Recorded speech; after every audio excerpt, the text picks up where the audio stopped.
Welcome back, Panther fans. I'm David Brown here with Ryan Graham, Hey, y'all. Tim Thurber, Hello. and this is State of Atlanta. Having a dry night? Yeah. Nah, just kidding. It's over here. Oh, okay. I was a little worried about you. No, I'm good. All right, guys. Winning week. We're coming in off of a first win in Del McGee's era. How we feeling? That was a win. Yay! We won, didn't we? Yay! It was by the numbers, by the scoreboard. It was definitely a win. The stadium lit it blue. That's all I know. He is now the winningest, has the winningest percentage of any Georgia State head football coach at 50%. Time to retire right now. Yeah, just go out, Hall of Fame head coach right now. No one will ever be higher, ever. Oh my God, let's not say that. Dear God. So, not the way that you want to see your team perform against an FCS opponent, but we have been so pessimistic about FCS opponents that we would have said, just take the win. It doesn't matter how you get it, you get the win. So we've got to be happy, right? We got to be. Well, a win good, is a win right? is a win. So yeah, Win is a win. W's are W's. Yeah. We are one game. We're but you got to watch that game. You got to wonder how many more W's are coming. I don't want to struggle like that against an FCS team again. Yeah. None of us do. So going back and rewatching the recaps of the game, it was just like watching Georgia Tech. There is still a lot of greatness on this team. Mm-hmm. The players, the talent, it's there. It's just stringing consecutive moments into a row to do something. But the thing that I, not to get all statty or whatever, this is not really stats, but I went back, I looked at just the breakdown of the drives. Sure, we failed in the red zone again. We fumbled the ball, but every single drive where Chattanooga scored a touchdown, we scored a touchdown on the ensuing drive. Yeah. Every single time. There's not a single time they got a touchdown and we ended up punting the ball. We came back, we responded every time. And to me, that means that it took something to get the guys focused. And when they were really focused on playing, they were able to do something. Well, we missed a field goal that could have made the game a little bit not as tight. But thank God we got that first one because that was the difference in the game. Yeah. Turnovers too. I think Coach said before the season we were going to see a lot of turnovers. We saw 3 in this game, so that's pretty good. That first Pringle interception where he just like plucked it right out, like just dove in front of the ball and made some kind of miraculous play. That was just I remember watching the recap of that ahead of me, like, oh yeah, I remember that. That was awesome. Well, and that last one too. Oh yeah, seal the deal.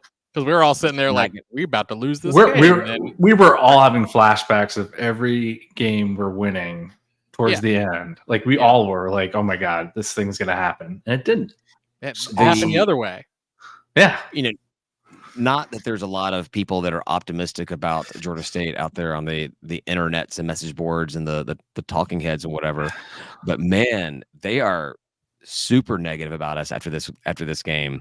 Like all the different little after these 2 games, yeah. But like even with a win, some people on their little message boards have Georgia State as the worst team in the conference. There are 3 teams in the Sun Belt that have not won a game yet, and some people are putting Georgia State as the worst team in the conference. Is this our last win of the season? That's it. We're done. Like, I mean, that's what they're saying. I have a theory.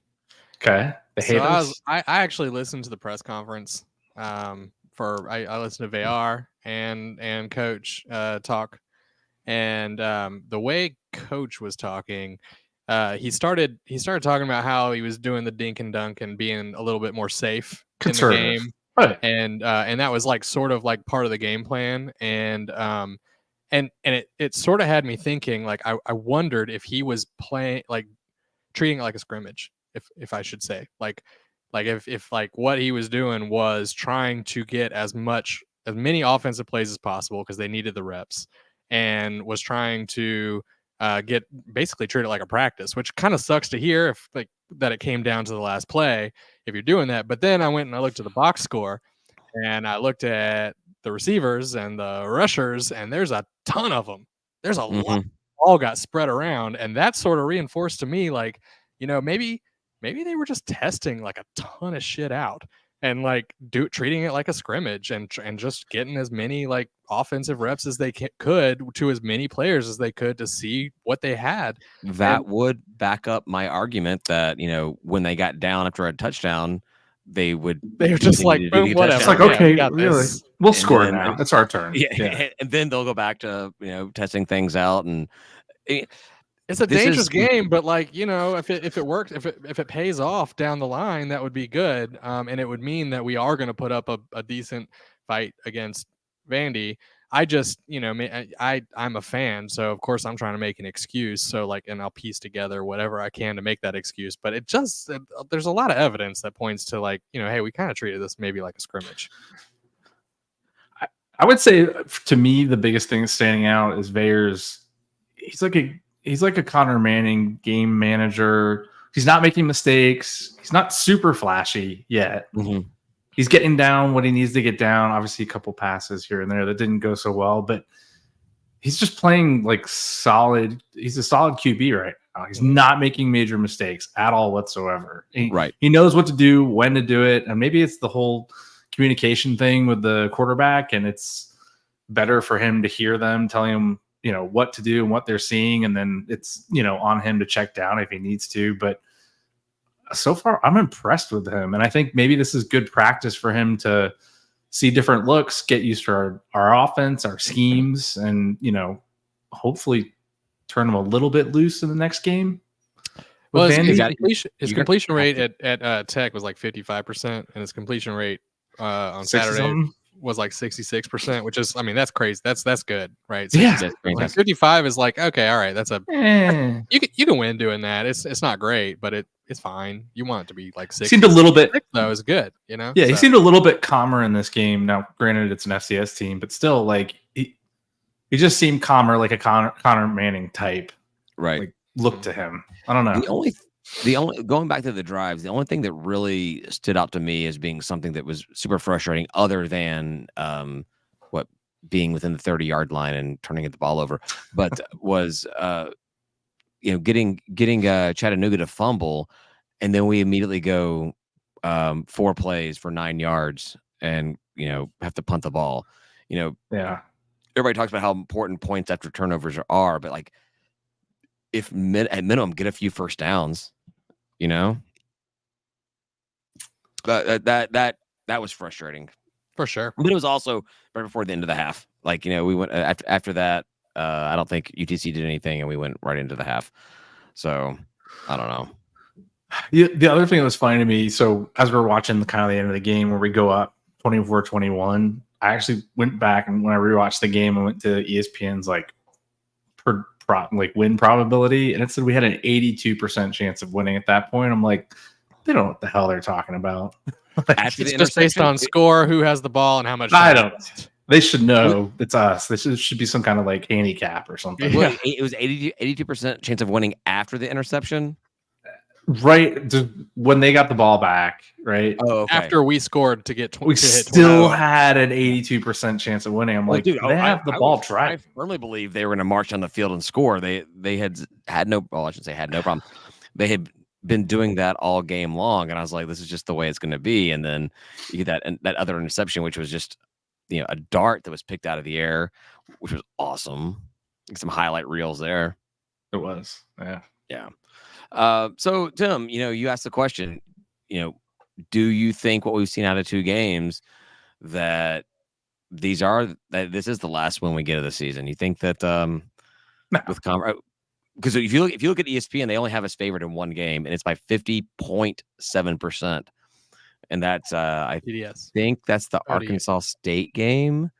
Every including UConn, they have us as the non-favorite team in the game, but I just don't think there's enough data out there yet. Yeah, I think get to that 3rd game with Vandy, see how we perform there. I mean, they have 2 weeks now of practice, real games with practice. I mean, I liked what I saw at Tech. I didn't like what I saw against UTC, but like you guys said, maybe it's all that they treated this game more like a scrimmage, kind of like UGA would treat some of their games against FCS teams as scrimmages, trying out different things, making it just more practice, more reps, get as many reps as you can, many touches, many throws, as many everythings. Mm-hmm. I just don't think with Brock we'll be held back. He's good. Yeah. And he's doing well, And we still don't even have who is the expected, starting running back playing yet. Was it Beasley? I believe is his name, and he's still been injured, but he's been taking some reps in practice. Doesn't sound like they're going to go with a completely featured back. There's going to be a rotation, and hell, even Freddie Brock was talking about. They were asking questions about how he feels about not being the featured back, and he's like, after sitting behind Carroll for a year, he's like, I like it. Like, let's let everybody eat. Let's get everybody a chance. Keep fresh legs on the benches, and just pound the ball. And from somebody that was most recently a running back coach, you kind of expect that's kind of his philosophy is just pound the ball down their throat. I'm all for it. So even though we're down a running back, like you said, we still had 5 people not named VAR with rushing stats, right? So that's, I don't know, that just seems significant to me that so many people handled the ball in such a close game. Like it's not even like it was garbage time or anything, Yeah, I mean, combined was 4.4 yards per rush. I mean, you can't ask for better. Nope, honestly. That's good. Rush all game. You could just do that all game and march down the field. You could. So. Mathematically, it'd be boring. Do that. Yeah, mathematically, you could do it. with all the ball handling we have in downtown Atlanta, we are Magic City. Whoa! Look, y'all don't need to know what happens in my house, okay? Is that at winners? Is that at winners or losers? There's no more winners, okay? That is foreshadowing to our interview with the Vandy guys. Okay, so I do have one massive complaint about what I saw or did not see or did not hear at the game. Where the hell was the train horn? So they tested it during the tailgate. Did it break? I know they did. We heard it. We heard it. I remember it. It was there. It was there when we scored. They had it for the field goal and the touchdown, or first field goal and touchdown. And I backed that up by the fact of watching the recaps. I could hear it in the recap. But where I think the train horn was the most impressive or most effective was being on 3rd and 4th down of the opposing team, and we were not hearing it. I like the scoring only. If it was scoring, that's fine. I didn't remember when it. I don't remember hearing it at all, which tells you all you need to know about my opinion on this. But I like it on scoring. I don't care about 3rd down. I liked it on 3rd down. I wonder if like some high dollar donor was like, I'll give you some money if you stop playing that thing. That's better than the alternative of the conference being like, don't do it. Or if NCAA or Sunbelt said, stop doing that. Look, so apparently they were trying out some new flashlight trickery going on there as well. They were flashing some lights there after scores or after blue lights, blue lights. Stadium. Yeah, and apparently somebody said they saw a ref talking to somebody saying, "Don't do that anymore." Like they didn't want them to do the flag. I guess it was going a little bit too long. Was it a safety issue for the players on the field? Well, hell, man, if you have a bunch of strobe lights going on, I can imagine going for epileptic seizures. That'd be difficult or something like that. But yeah, I don't know. We should reach out to our contacts within athletics to ask questions about the game experience for the fans and why it was altered for this one. See if it's going to continue all season. I highly encourage the 2 of you guys to do that. I think I burnt some bridges over this game. So nice. All right. Let's we'll talk do about that. Tailgate. Speaking of which, tailgate was great. Tailgate was great. Great new spot. Fantastic new spot. So me and Tim get there and we're in the old spot because we got told, oh, there's nobody in those reserve spots. And so you guys are good to go. And it was really early. And I went and I set that up and we kind of got everything unpacked and I felt uncomfortable still. I was like, we're not supposed to be here. I don't feel this is right. I feel like we shouldn't be here. I feel this is a setup. We shouldn't be in the spot. It's going to be a thing if we stay here, even if we were told to be here.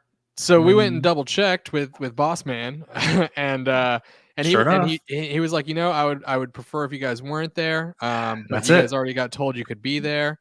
in one of the numbered spots, 2 of the numbered spots.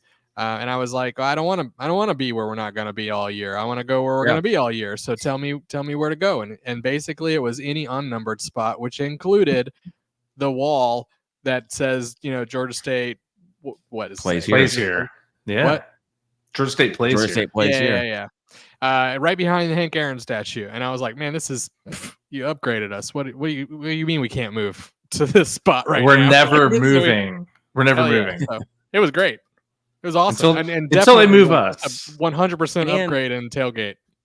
And also, when I was watching the recap videos from Georgia State and they had some camera angles going on, I could see our State of Atlanta banner flying in the background of on Georgia State's page. So nice. Oh, and at the beginning of the condensed version that I watched, which was the lead up in ESPN3, Norm made a big Norm made the montage, Pounce, right? Yeah.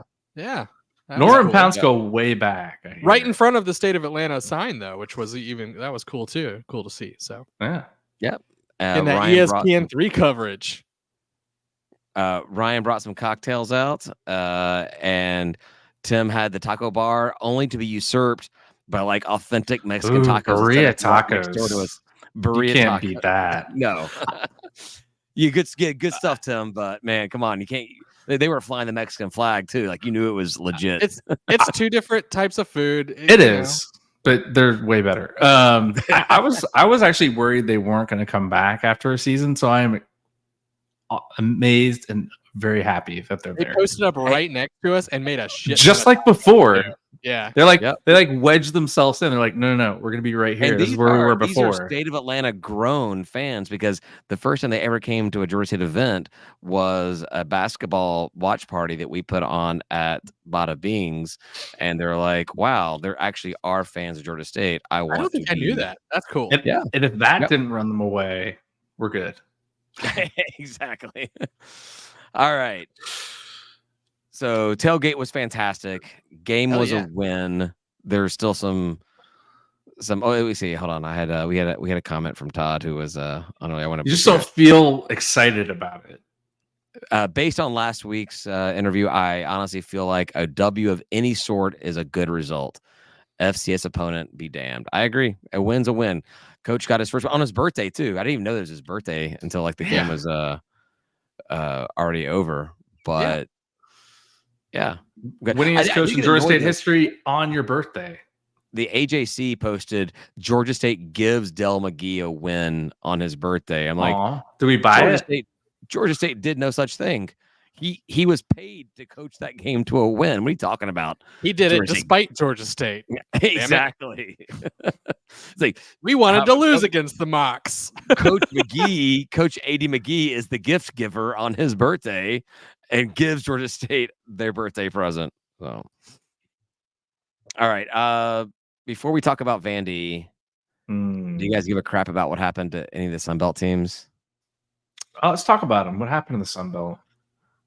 I knew some team won that shouldn't have won, and I don't know. Somehow they won the game. Whatever. No one cares about that game. Yeah, you would have thought that I would have brought that up after I actually had information to talk about it, but I am not. No, that would be the entire Sun Belt. Well, so there's one thing I remember off the top of my head. I talked about how we were getting grief online about barely beating Chattanooga, but Jimmy Madison won. I don't have the score in front of me right now. Like I think 14-6 against Gardner Webb, and they barely got any heat at all. You're close, 13-6, but yeah. 13.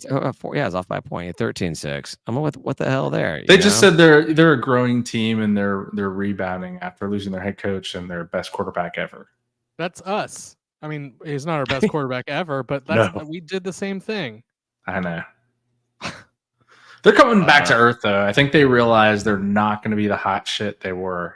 Oh, God. You think they actually realize that yet? They're going to have to get smacked in the face a little bit more. They're going to be taken down a notch or two again before they actually realize that they're not the hot shit they think they are. So, side note, I did get a message from when we talked to the Kennesaw podcast. Yeah. Kai. He messaged me on Twitter, and he was like, "How did you prepare yourself for going 1-21 in FBS?" Because I feel like we're staring that right now.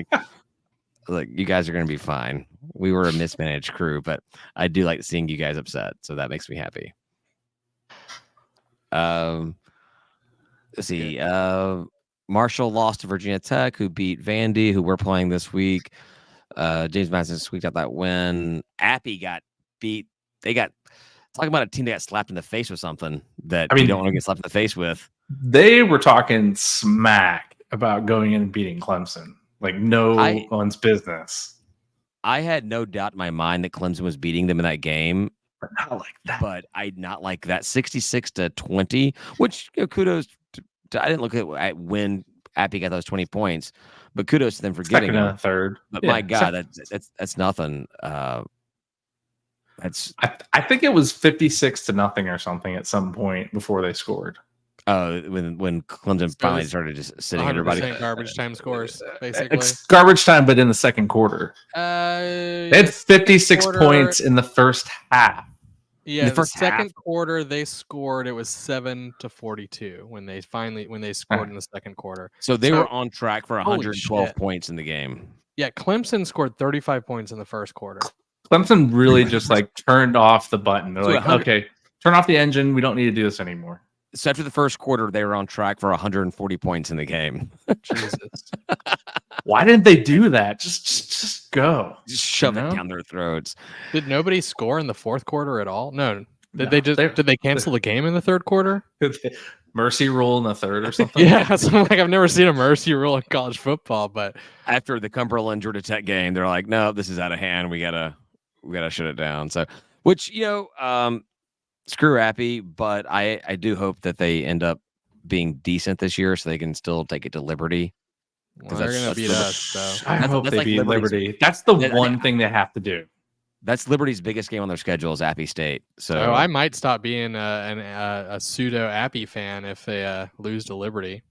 Yeah, shouldn't have scheduled them. If you As schedule you them, you got to beat them.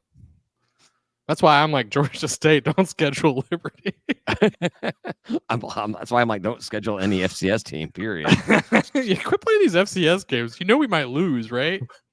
We're gonna limit ourselves from who we can play. Okay. It's okay to lose against some people, but FCS teams, it hurts a little bit worse. Liberty hurts a little bit worse. That's how it hurts so bad. I saw our friends. It hurts a little bit worse, but it also helps so much more when you actually win. So that's a good one. Yeah, I saw our friends from the West, a little bit west of here, Troy State. They lost to Memphis. They're 0-2. That's gotta feel pretty weird for them. They were pretty good last year, right? They're perennially is a favorite team to be the G5 rep in the playoff. So they're always pretty sneaky, And I think that Memphis is now this week headed into an 0-2 Florida State. So they want to. This is their interesting one. You know what? You know what struck out to me the most though? ULM 2-0. 2-0 beat UAB. Not out of UAB. The team we'd want to actually replace Monroe with. I honestly replace pretty much any team in the conference, specifically with UAB in the Western Conference. Yeah. Or just replace conferences with a team that's got UAB in it. Or we just move to where they are. I can do that. All right, we're ready to talk about Vandy. I know we already kind of talked about Vandy. And I know we already kind of talked about Vandy tonight because we did the interview already, which is I kind of like doing the interviews before we do the podcast because it kind of gives me more information to know what to talk about on a podcast. I did make a post I don't remember. Oh, what was that? There was a Southern post about winning, and I wrote sad. And then someone said something back about our win. I was like, well, that was also sad, even though we won. At least you didn't make a post about like guaranteeing that you would eat dog poop out of a red Solo cup if Georgia State lost to Vandy. You know what I'm talking about? The FSU guy? Yeah, this Florida State guy posted that he would eat dog poop out of a red Solo cup if Florida State lost to Boston College. And he deleted his Twitter account. Deleted all of the social media. But yeah. You could have just renamed yourself, dude. Like, that's not a big deal. Just delete the tweet. But I think that people want to see it. No, they don't. Yes, they I do. I think that either his girlfriend's account or his fiance's account or something like that has been like figured out, and now people are harassing her or something. Well, that's not Yeah. okay. Well, I think that's why he deleted his account, because he knew that was Well, you about know, that don't shit ever- storm. No pun intended, was about to happen.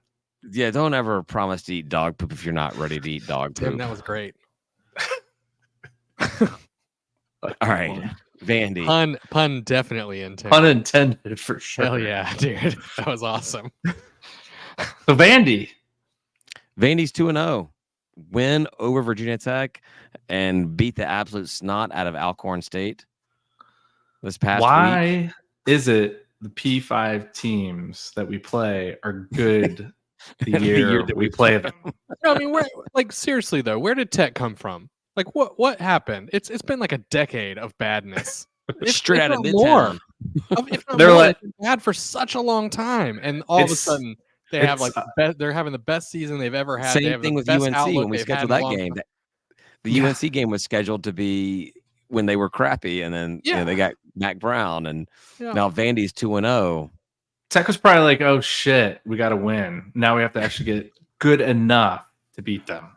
And then they did. Then they lost to Syracuse. God damn it! Well, it's like it's knew Coach it. Key. He's got his team, and it's maturing into his team right now, and that seems to be working for him. And Yeah, unfortunately, it did not work for us. I didn't bring this up when we were talking to Todd and Kenyon, but I think that their head coach, what's his name, Clark. I have it written. Oh yeah, Clark Lee. I Mhm. think he is a former player of Vandy, and then you got Brent Key at Georgia Tech, a former. So we got we're not back to back, but we got coaches. Actually, no, we do all three because Rusty Right. Wright. Didn't he play for Chattanooga as well? I don't know. So all three of the coaches we've played. Coach for us. Yeah. Great. Anyhow, I don't know where I was going with that. I mean, we do. I mean, I think I do. You talk about often wanting like an Arbuckle to come back and coach. Of course. Yeah. Ooh, that'd be awesome. I think that there's absolutely nothing greater for a college football head coach than to coach your alma mater. And, They're connected in a way that other coaches just can't be. Which is something we've talked about with Georgia State is we've not hired people that have gone through Atlanta and gone through Georgia State and know how Georgia State is so different. Yep. Yeah. Well, those folks spent their 4 years at that college just like, man, if only I was the coach, I would do things like this. Mhm. I see the problems. I would fix this. So, yeah. Well, ESPN only gives us a 21.9% chance of winning this game. Yeah, but we're fewer than 10-point spread. That's pretty. I've seen 9.5 to 10.5 point spread in favor of the Commodores. Well, we were like 20 point dogs for Tech, right? And Tech covered. And they covered. They yeah, did. exactly.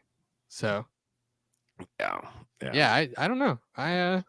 What I was going to say was that's what I'm more intrigued by, the closeness of that spread. So what I was going to say is Vandy's 2-0, but they were 2-0 last season, and they lost the next 10 games. So well, their two wins aren't incredibly impressive, and something I touched on in the interview is their quarterback that they're all very excited about does not throw the ball very often. He's not he doesn't air it out a whole lot. It seems like he's getting a lot of yards on the ground, and who knows if our defense maybe can contain that a little bit better. I don't know. Our defense played pretty well this year. I mean, this week. So yeah, watching the presser about the upcoming game with McGee, he seemed to be. We talk about the differences between Sean and Coach A.D. McGee, and they both talked intelligently about their opponents. Like they knew the names of the players, they knew the coaches. But there's a different way that McGee talks about them. Like a lot of times when you talk about a coach, like he knows that guy, he worked with that guy, he's been around that guy in the past. And the players he talks about in a completely different way, like a real insight into what's going on. Like he seems he's been watching this team a lot longer than just the past 2 days. He knows who we're playing. Oh, obviously Vandy, with Georgia and stuff like that. But still, they have a new offensive coordinator. Vandy does, who actually came from New Mexico State, who was like awesome last year. The quarterback came from New Mexico State last year. I smell collusion right there. Collusion. Yeah. Speaking of their league reference. Yeah. So, I don't know. I don't know what to say about this team, but about this game. I think we'll find out after this game where we really kind of stand, and then we have a whole week to prepare for the trash after it. Right. McGee said the improved trash too. I don't like that part. They beat Nevada barely last week. That's why I said sad. Yeah. McGee, he made one comment in his press conference I thought was weird. He said, we'll have to play our best to stay in this football game. So our best is just staying in the game. Our best is not winning the game. We'll have to play our best to stay in the game. Maybe he's a little nervous about our team. Yeah. I don't know. I mean, which team is better, Vanderbilt or Georgia Tech? Probably Vanderbilt at this point. I don't know. It's debatable. Florida State's hot garbage. Where do you put playing well at all? No. Where do you put Tech after losing to Syracuse? Well, they out of the top 25. They got knocked out of the top 25 very quickly. Yeah, and it's going to be a weird. I don't know. I don't know what to make of our team. Looking at the teams we've played and how they have played before and after us, I just we'll see this game. We'll have a better read on the rest of the season. I still feel like we can compete in the Sun Belt, though. Like game in, game out, we're not going to face a team like Tech. We're not going to. We'll find out this game if we play them close and lose close or win. Then I'll feel fine about Sun Belt play. Well, there were still before, like we looking at the ESPN predictions. Old Dominion is 0-2. And they're still predicted to beat us by 60 to 40% or something like that. Like, what do the computers not like? What are we doing wrong? There's something about what Georgia State is doing or not doing that the computers and the subjective people are just not buying into. And it could just be the fact that it's Georgia State. But compared to Old Dominion, all right, come on. Ryan, what were you going to say? I don't know. I don't remember. But I'm sure it was enlightening. My drugs are wearing off. Uh-oh. Time to drink more. Time to drink to. Wait, that doesn't work. No. I'm going in reverse now. I take the good drugs in the morning to get the attention, and then I take the non-attention drugs at night to wean off of that. There was one stat that I saw that I wanted to make fun of Vandy about. Last year, they were the least penalized team in all of SEC. No penals? The least number of flags and the least number of yards. And I'm like, that just means they're a bunch of smart nerds that know how to not jump off the line. Do things wrong. Yeah, know how to do the right things. I got what I was going to say. Yeah. What were we going to say? Still a lot of small mistakes. Lots and lots and lots of little mistakes.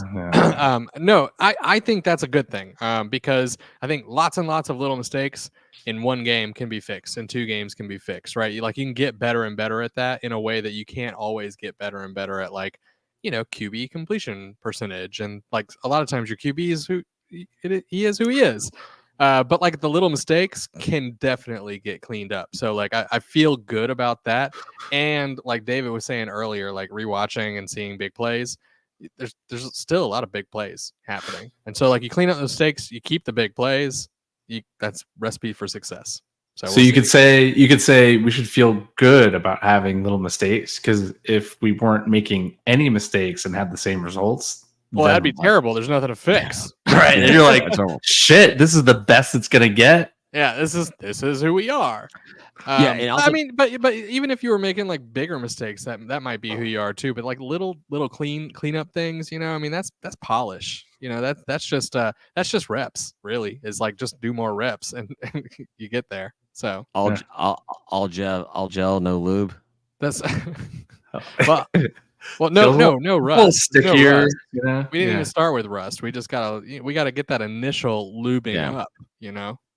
But Tim, what you were saying is like, have that week off after this game. Like, so, obviously we're going into this game. We're going to win the game. We're going to beat Vandy. We're going to get that first SEC, first Power 4 win inside of the Parc. It's going to be awesome. But no matter what happens, there's that week off before we host the Trash Down South, and they'll be going to Ole Miss. They're going to the Grove to get an ass whipping. They have no chance. Oh, sorry. That's what's yeah. Whatever. Yeah. So we're still looking good, and then another week off. And if we still can't figure crap out, we have another week off before we have to handle Old Dominion and go on our massive road trip. If we can't figure out shit against Old Dominion, it's done. Yeah, that is definitely. I wouldn't say wave the white flag, but that is definitely time to be like. So that 2025 roster is number 1 in the entire conference, right? That's exactly. That's good for us, Exactly. We like that. Yeah. Let's make sure. Is there an early signing period we can get these guys to commit to right now? What can we do to make sure that these guys are getting enough practice in for next year? Yeah. And how can we pay some of them to stay? Everyone go to allblueallnil.com and unload your entire savings accounts. So. They did a nice solid financial advice, by the way, because that will give you the urge you need to go out and make more money. They did a nice little promo thing after the game. I think it was like donate $24.21 and yeah, 24.21. I'm like, we're gonna make sure we're acknowledging how close to the game it was, but yeah, 24.21 to raise some money. They should be doing that. That's absolutely correct. They should be doing it all the time and as much as they can. I've never seen our athletic department run a campaign like that. So, well, yes, they have. It's just called "Give Us Money." Right. I like the ones where they ask you to death benefits. Just sign over your estate to us when you die. That is a fundraising strategy. That's a weird strategy. That is weired. To make enough money. Include that at the bottom of the list of ways that you can donate, and I'm always like, I acknowledge that is a way to raise money, but man, what a creepy way of putting it out there. I know you love your money now, and you don't want to give us your money right now, but someday you'll be dead, and you won't need that money. So wouldn't you like to give it to us? Dying soon? Give Georgia State your money today. Wow.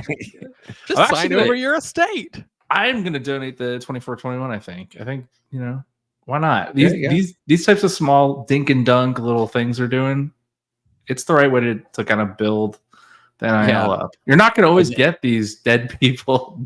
Well, the best way to encourage it is to donate when you see things you like. So if you're like, this is a good thing, donate when you see the good thing.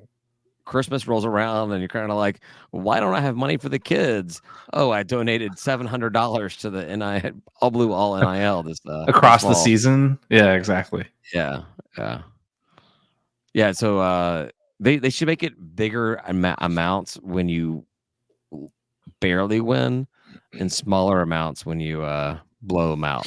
Like we beat Trash Down South, 70-0. Donate 70 cents.